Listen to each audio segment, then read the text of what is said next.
Welcome back to the channel. Previous video में हमने cover करा था चैप्टर 7 में सेक्शन 104 से लेके सेक्शन 113 तक, और आज की वीडियो में हम कवर करेंगे सेक्शन 114 से लेके सेक्शन 120 तक। अगर आपने प्रीवियस वीडियोस नहीं देखी हैं तो प्लेलिस्ट चेकआउट कर लेना, मैंने हर एक सेक्शन कवर कर रखा है। तो let's start with section 114 which is where there is a question as to the good faith of a transaction between parties, one of whom stands to the other in a position of active confidence. The burden of proving the good faith of the transaction is on the party who is in a position of active confidence. जब दो लोगों के बीच कोई transaction जैसे कि deal, cell या agreement होता है और उनमें से एक पर्सन दूसरे पर ज़्यादा ट्रस्ट करता है, कंट्रोल करता है या फिर किसी भी तरीके का इन्फ्लुएंस रखता है, तो लॉ मानता है कि वो स्ट्रॉन्ग पोजीशन वाला पर्सन एक एक्स्ट्रा रिस्पॉन्सिबल होता है। अगर कोर्ट में ये क्वेश्चन अराइज होगा, क्या ये ट्रांजैक्शन ऑनेस्टली और फेयर तरीके से हुई थी, तो प्रूफ देने की जिम्मेदारी उस पर्सन पर होती है जो एक्टिव कॉन्फिडेंस वाली पोजीशन में है, यानी जिसको ज्यादा पावर या इन्फ्लुएंस मिला हुआ है। Now the question arises, what is active confidence? So active confidence का मतलब होता है जब एक पर्सन दूसरे पर्सन पर भरोसा करता है या फिर दूसरा पर्सन उस भरोसे का फायदा उठा सकता है, जैसे एडवोकेट और क्लाइंट, फादर और न्यूली मेजर सन, डॉक्टर और पेशेंट, मास्टर एंड सर्वेंट। तो ये ऐसे रिलेशनशिप जहाँ पे होते हैं वहाँ पे एक्टिव कॉन्फिडेंस आता है। नाउ इलस्ट्रेशन देखते हैं। The good faith of a sale by a client to an advocate is in question in a suit brought by the client. The burden of proving the good faith of the transaction is on the advocate. यहाँ पर active confidence में कौन है? Advocate है, because वो थोड़ा सा powerful माना जाता है as compare to the client and he can have influence. Client ने अपनी प्रॉपर्टी अपने एडवोकेट को बेच दी। बाद में क्लाइंट कहता है मुझे प्रॉपर्ली समझाया नहीं गया, इसलिए डील जो है ये फेयर नहीं थी। यहाँ पर एडवोकेट पावर और ट्रस्ट वाली पोजीशन में था, इसलिए एडवोकेट को कोर्ट में प्रूव करना पड़ेगा कि सेल हॉनेस्ट थी, कोई प्रेशर, चीटिंग या मिसयूज नहीं हुआ था। क्लाइंट को प्रूव नहीं करना, एडवोकेट को करना है। इलस्ट्रेशन बी देखते हैं। The good faith of a sale by a son just come of age as to a father is in question in a suit brought by the son. The burden of proving the good faith of the transaction is on the father. अभी जो सन है वो 18 साल का हुआ है, उसने अपनी प्रॉपर्टी फादर को बेच दी।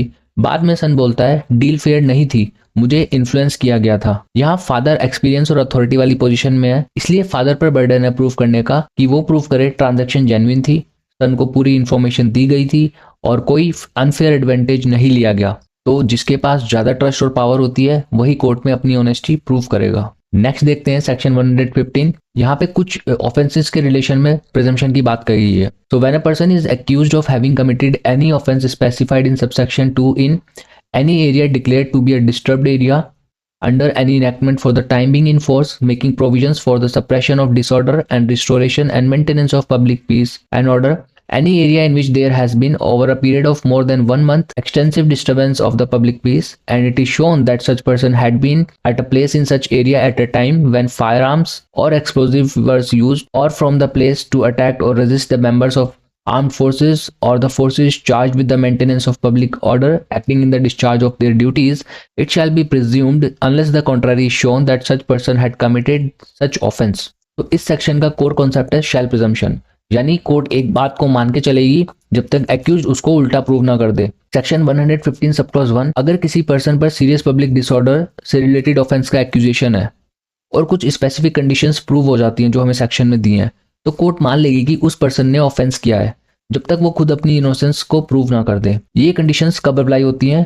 कंडीशन 1, एरिया का नेचर। ऑफेंस होना चाहिए डिस्टर्ब्ड एरिया है जिसे लॉ के थ्रू डिस्टर्ब डिक्लेयर किया गया हो, जैसे कि राइट्स हो रखी है, इंसर्जेंसी है, नेक्सल अफेक्टेड एरिया है, एटसेट्रा। या फिर एरिया ऐसा है जहाँ पे 1 महीने से ज्यादा टाइम तक पब्लिक पीस एक्सटेंसिवली डिस्टर्ब हो रही हो। सेकंड कंडीशन ये है कि वहां पे एक्यूज प्रेजेंट था जब फायर आर्म्स या एक्सप्लोजिव यूज हो रहे थे आर्म्ड फोर्सेस या पुलिस पर अटैक या रेजिस्टेंस करने के लिए। अगर ये दोनों कंडीशन प्रूव हो जाती हैं, एरिया की कंडीशन और एक्यूज की वहां पर प्रेजेंस, तो कोर्ट प्रिज्यूम करेगी कि उस पर्सन ने ऑफेंस कमिट किया है। इसको कहते हैं शैल प्रिजम्पशन। बट यहाँ पे एक्यूज को भी चांस दिया गया है unless the contrary is shown डालकर, मतलब एक्यूज अपनी तरफ से प्रूफ दे सकता है कि वो सिर्फ मौजूद था, उसका अटैक से कोई कनेक्शन नहीं था, या वो किसी और वजह से वहां पर था। अगर एक्यूज्ड ये प्रूव कर देता है तो प्रिजम्पशन रिबट हो सकता है। Sub clause 2, the offences referred to in subsection 1 are the following namely. अब सेक्शन 115 के ऑफेंसेस कौन कौन से हैं? An offence under section 147, 148, 49, 150 of the BNS, criminal conspiracy, attempt to commit और abetment of any offence under section 149, 50 these two sections of the Bharatiya Nyaya संहिता। अब section 100 ये presumption जो है सेक्शन 115 सब क्लॉज 1 का कुछ ही स्पेसिफिक ऑफेंसेस में लिया जाएगा, जैसे भारतीय न्याय संहिता के section 147 which talks about riots with deadly weapon, unlawful assembly का common object, hiring joining persons for unlawful assembly, और इन ऑफेंसेस की क्रिमिनल कॉन्स्पिरेसी, अटेम्प्ट और अबेटमेंट ये तीनों चीज कवर होंगी। अगर इस सेक्शन को याद रखना है तो याद रखना डिस्टर्ब्ड एरिया है, वहां पे एक्यूज्ड की प्रेजेंस है और वहां पर लोग फायर आर्म्स एक्सप्लोजिव का यूज कर रहे हैं, तो कोर्ट प्रिज्यूम करके चलेगा कि जो एक्यूज्ड वहां पे प्रेजेंस है उसने भी वो ऑफेंस किया है। सोचिए एक एरिया में 2 महीने से राइट्स चल रहे हैं, पुलिस पर फायरिंग हो रही है, एक्सप्लोजिव्स और फायर आर्म्स यूज हो रहे हैं, एक्यूज्ड उसी बिल्डिंग में प्रेजेंट था जहां पे से फायरिंग हो रही है, तो कोर्ट क्या बोलेगा कि तुम गिल्टी हो जब तक एक्यूज्ड ये प्रूव ना कर दे कि उसका फायरिंग से कोई लेना देना नहीं था। नेक्स्ट सेक्शन देखते हैं 116। ये कंक्लूसिव प्रूफ का एक सेक्शन है 116 और ये कंक्लूसिव प्रूफ है as to the legitimacy of the child. The fact that any person was born during the continuance of a valid marriage between his mother and any man, यहाँ पे husband ने लिखा है, any man लिखा है, और with in 280 days after it's dissolution the mother remaining unmarried shall be conclusive proof that he is the legitimate child of that man, unless it can be shown that the parties to the marriage had no access to each other at any time when he could have been begotten। तो section 116 भारतीय साक्ष्य अधिनियम child की legitimacy कि child legitimate है या illegitimate है के बारे में और यहाँ पर कंक्लूसिव प्रूफ का रूल प्रोवाइड करता है। कंक्लूसिव प्रूफ का मतलब क्या हो गया, अब कोर्ट के सामने आप एविडेंसेस नहीं ला सकते जब तक एक बहुत स्पेसिफिक बात प्रूव ना हो। अगर कोई चाइल्ड वैलिड मैरिज के दौरान पैदा हुआ, मदर और हस्बैंड का लीगल मैरिज चल रहा था, या फिर मैरिज खत्म होने के 280 दिन यानी 280 डेज के अंदर पैदा होता है कोई बच्चा और मदर ने दोबारा शादी नहीं की, तो कोर्ट पक्का मान लेगी कि बच्चा उसी हस्बैंड का लेजिटिमेट चाइल्ड है। इस बात को फाइनल ट्रूथ माना जाता है। 280 ही दिन क्यों है इसमें, बिकॉज ये 280 डेज एक नॉर्मल प्रेगनेंसी पीरियड है, इसलिए लॉ इस टाइम लिमिट को एक्सेप्ट करता है। इसका सिर्फ एक ही एक्सेप्शन है सेक्शन 116 का। ये प्रिजम्पशन तभी टूट सकता है जब ये प्रूव हो जाए कि मदर और हस्बैंड के बीच में नो एक्सेस था। नो एक्सेस का मतलब हो गया दोनों एक दूसरे से मिल ही नहीं सकते थे, जैसे अलग अलग कंट्रीज में रह रहे थे या फिर हस्बैंड जेल में था या वाइफ जेल में थी, long separation with no physical contact. तो यहाँ पर सिर्फ डाउट या सस्पिशन या कैरेक्टर पे सवाल इनफ नहीं है। और इस सेक्शन में डीएनए टेस्ट से, रूमर से या स्टेटमेंट से डायरेक्टली प्रिजम्पशन नहीं टूट सकती। सिर्फ इस सेक्शन में आपको नो एक्सेस प्रूफ करना पड़ेगा एज योर डिफेंस। तो इस सेक्शन में सिर्फ नो एक्सेस प्रूफ एक यही डिफेंस दे रखा है। नेक्स्ट सेक्शन देखते हैं 117 और ये प्रिजम्पशन प्रोवाइड करता है as to the abatement of suicide by a married woman के बारे में।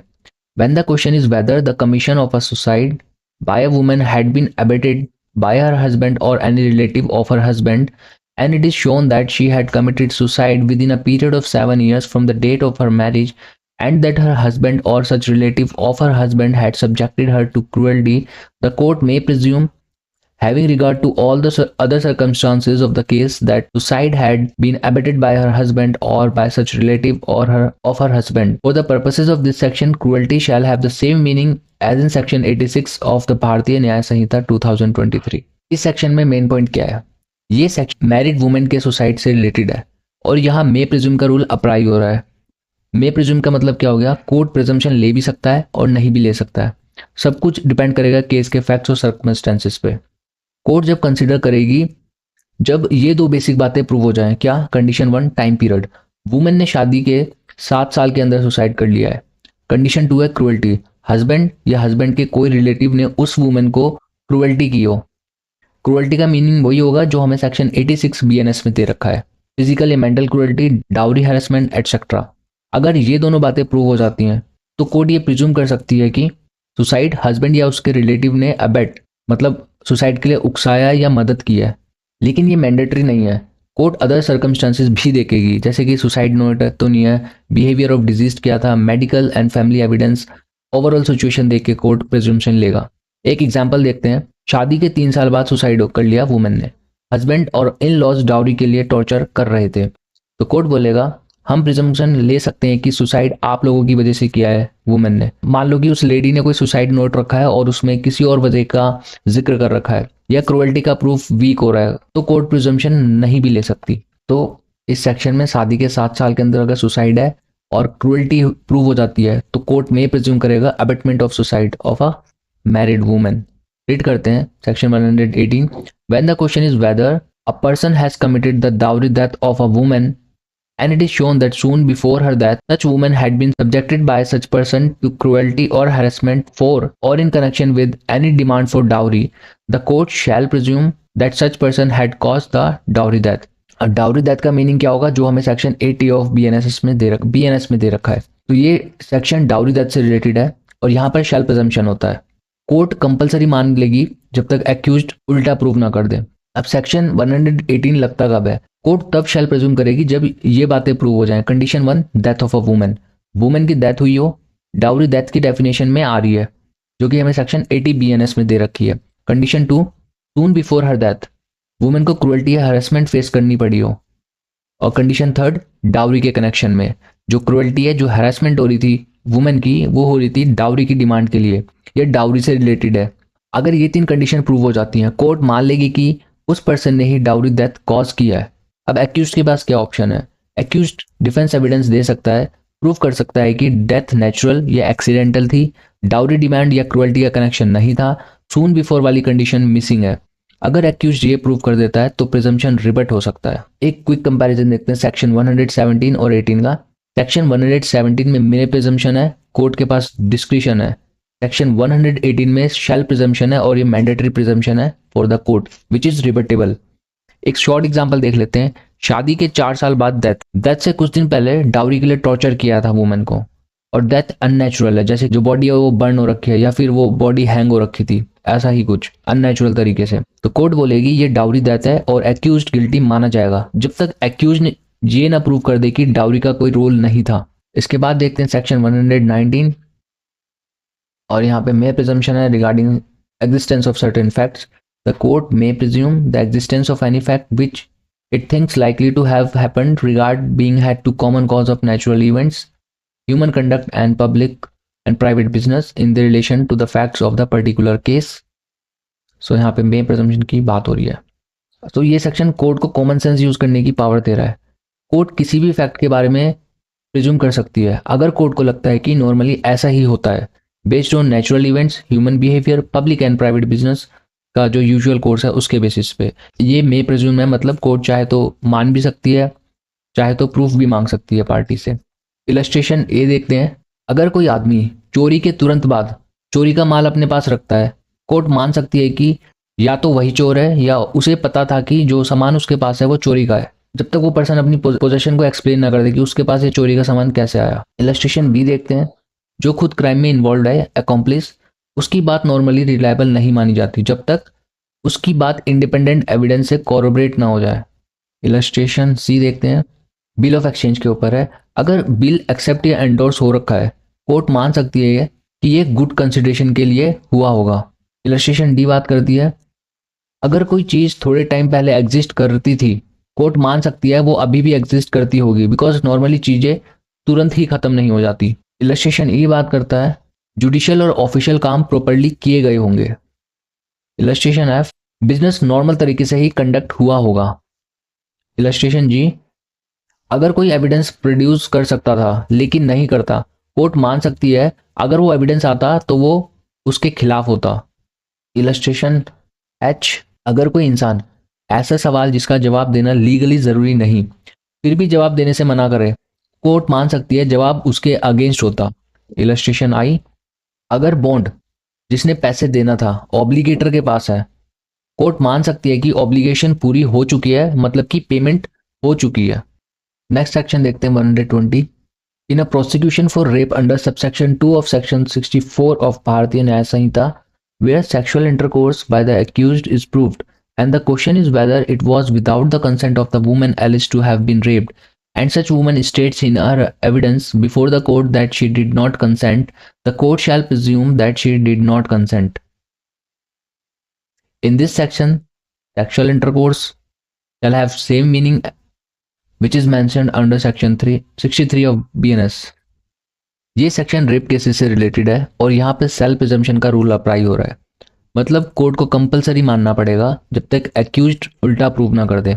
ये प्रिजम्पशन तब लगती है जब 3 कंडीशन प्रूव हो जाती हैं। कंडीशन 1, प्रोसिक्यूशन सेक्शन 64 सब क्लॉज 2 BNS के अंदर हो, that is your aggravated rape के केसेस में।